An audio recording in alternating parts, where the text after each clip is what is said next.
Cutting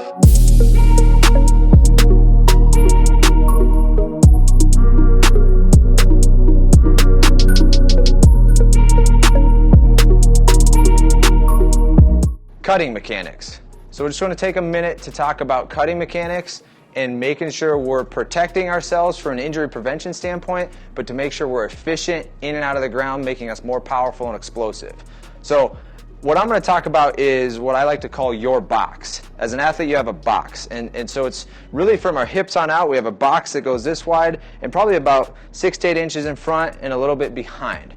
Our hips need to move for our box to move. So when we get in trouble when we're cutting, it means our hips are back, so our box is back, and we get our leg outside of our box, and then this is a pretty weak position. Our weight's not over our toes.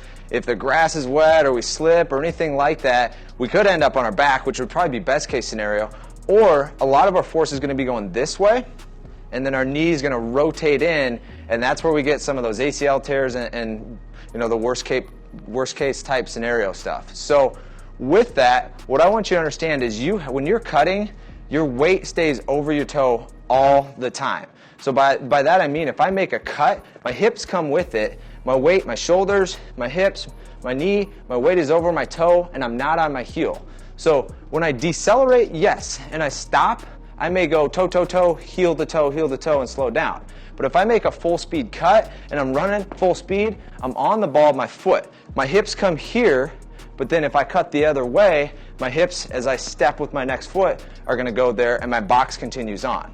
So that's what I want you to think about through all our reaction drills and our X drills and our cutting drills and all those things that we're doing, is think about being in the right position. You're not weight back, you're weight over the top. The hips have to sink down. They have to go down. We have to play. This is where championships are won. That's what I tell my athletes all the time when they want to stay up here. We have to stay down, the hips sink, the knees bend, ankles have to bend, abs have to be tight. We're in that athletic position. So when you're moving and cutting, that's what you're thinking about, is sinking with it, weight over the toe, weight on the ball of the foot, and being inside your box.